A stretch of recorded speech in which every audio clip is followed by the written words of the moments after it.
Salut à tous, bienvenue sur Nil Développement. Aujourd'hui, nous allons présenter les commentaires avec Python comme l'une des connaissances de base que tout programmeur doit avoir avant de programmer. Juste avant de le faire, je vous invite à aller sur ma chaîne Nil Développement, de partager, de commenter, de liker et d'abonner. J'aime ces 4 verbes: partager, commenter, liker et abonner. Je vous invite aussi à aller dans la description des vidéos antérieures. Par exemple, actuellement, je me trouve dans la formation numéro 4. Vous pouvez cliquer en dessous de la formation. Pour ce faire, il faut cliquer dans Show More. Et là, vous allez avoir accès à toutes les autres vidéos qui ont été insérées, les formations antérieures qui ont été insérées. Et vous pouvez cliquer sur n'importe quelle formation pour pouvoir assister à ces formations. Maintenant, rentrons dans le contenu de la formation. Aujourd'hui, nous allons parler des commentaires dans la 5e formation. Dans la formation antérieure, nous avons présenté l'historicité de Python, ses caractéristiques ainsi que quelques entreprises qui l'utilisent, bien qu'il y a des centaines d'entreprises qui utilisent Python. Aujourd'hui, les commentaires sont à l'honneur. Lorsqu'un programme devient long et compliqué, il est vraiment conseillé d'ajouter des commentaires dans le programme afin d'expliquer toutes les parties de ce programme, qui est très important. On appelle ces commentaires des délimitateurs et ils sont identifiés par les signes dièse et le triple quote. Les commentaires sont très importants parce qu'ils permettent d'expliquer le fonctionnement d'un programme ainsi que ses particularités. Ils permettent aussi d'ignorer les codes sources pour éviter de générer des erreurs de code. Ces commentaires permettent à de nouveaux programmeurs de comprendre l'exécution d'un programme qui a été déjà créé par d'autres programmeurs, c'est-à-dire des programmeurs et maîtres. Attention, dans des petits programmes, l'utilisation des commentaires ne sont pas trop nécessaires. Par contre, il est toujours conseillé de mettre des commentaires pour expliquer le fonctionnement du programme, qui est très important.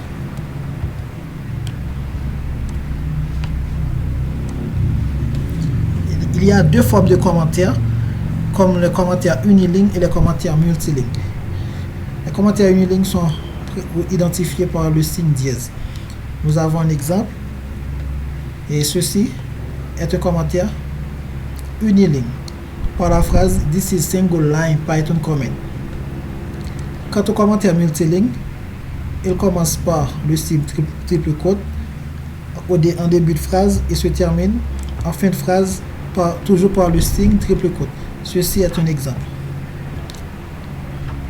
C'est le début des commentaires multiligne et la fin. "This is multi-line comment in Python using triple quotes". Il y a quelques conventions à respecter pour les commentaires. Un programmeur ne peut pas se permettre d'utiliser les commentaires n'importe comment. C'est pour cette raison qu'on utilise des conventions, des règles à respecter lorsqu'on est en train de se programmer.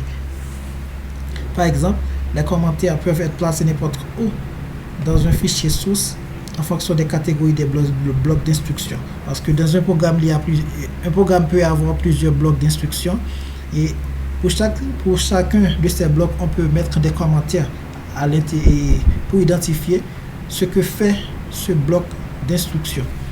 Les commentaires peuvent être écrits sur plusieurs lignes à la fois. Les commentaires unilignes ne doivent pas se placer en fin de code comme délimitateur de fin de commentaire. Par exemple, on a bonjour comme exemple.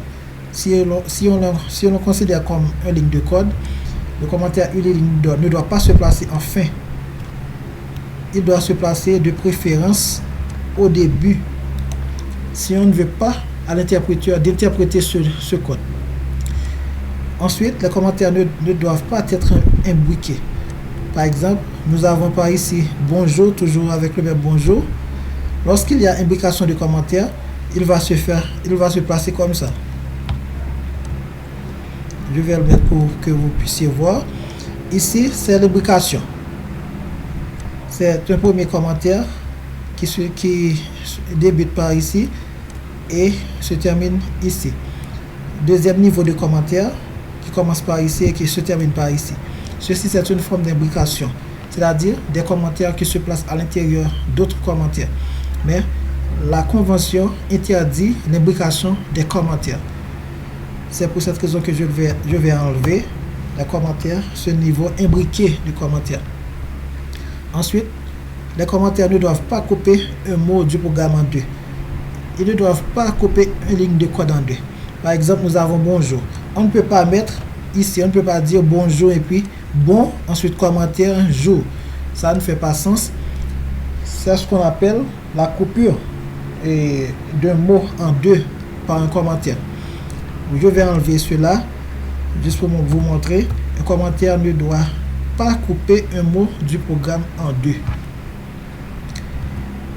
Nous avons exemple d'un petit programme que je vais vous montrer. Ce programme affiche un message de salutation aux abonnés de la chaîne Nil Développement. Ici, nous avons un commentaire. Ceci est un petit programme. Et je mets un commentaire pour identifier ce que fait le programme. Par exemple, le commentaire nous indique qu'un programme, c'est un programme qui affiche un message de salutation. Ensuite, nous avons la fonction principale qui est la fonction main qui va exécuter le programme. Ensuite, nous avons la fonction print qui affiche deux messages. Salut à tous les abonnés de la chaîne Nil Développement. Je vous aime beaucoup. Nous allons voir ça avec l'interpréteur de commande, le logiciel d'interpréteur de commande de Python. Ici, nous sommes sur le logiciel d'interpréteur de commande de Python. Je vais exécuter le programme. Ceci, c'est le programme que je vous ai montré dans le fichier du PowerPoint. Je vais exécuter. Qu'est-ce que vous voyez? Le message a été affiché avec succès. Salut à tous les abonnés de la chaîne Nil Développement. Je vous aime beaucoup. Maintenant, nous allons faire quelques astuces pour pouvoir comprendre les commentaires. Ceci, c'est le commentaire qui nous indique ce que fait le programme. Je vais l'enlever et je vais exécuter le programme. Python n'arrive pas à voir et il n'arrive pas à comprendre le ligne de code parce que Python l'interprète comme une ligne de code. Et pourtant, ce n'est pas une ligne de code, c'est un titre qu'on donne au message. C'est pour cette raison qu'il a affiché syntaxe invalide. C'est un syntaxe invalide.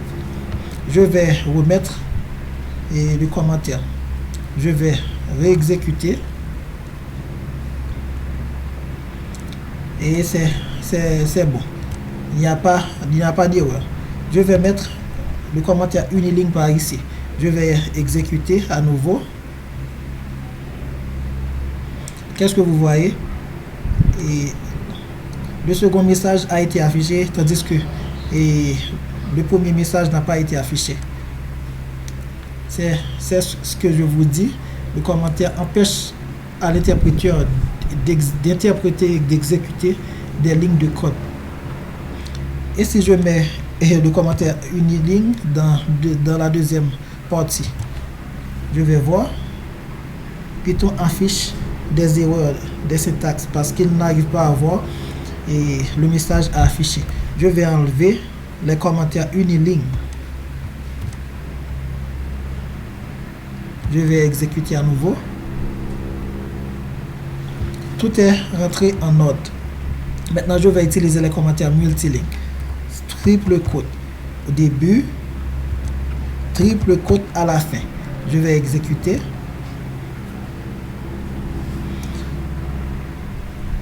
Vous voyez, c'est clair.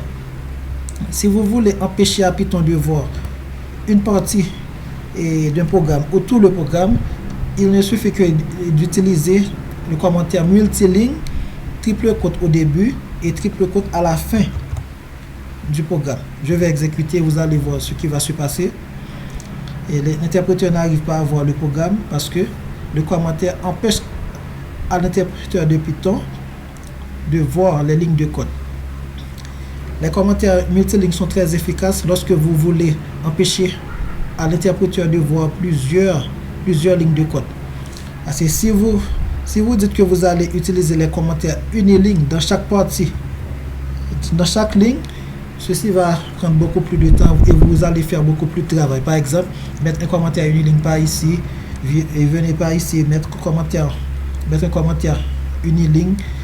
Et imaginez que vous avez des centaines de milliers de lignes de code. Ceci ne va pas être beau à voir. C'est pour cette raison et les commentaires multilignes existent. Ils vous rendent la tâche plus facile. C'est comme ça. Maintenant, j'espère que ce tuto vous a plu. Je vous invite à abonner, liker, partager et commenter. J'aime vraiment ces 4 verbes: abonner, commenter, liker et partager. Et je vous dis à bientôt pour un autre tuto.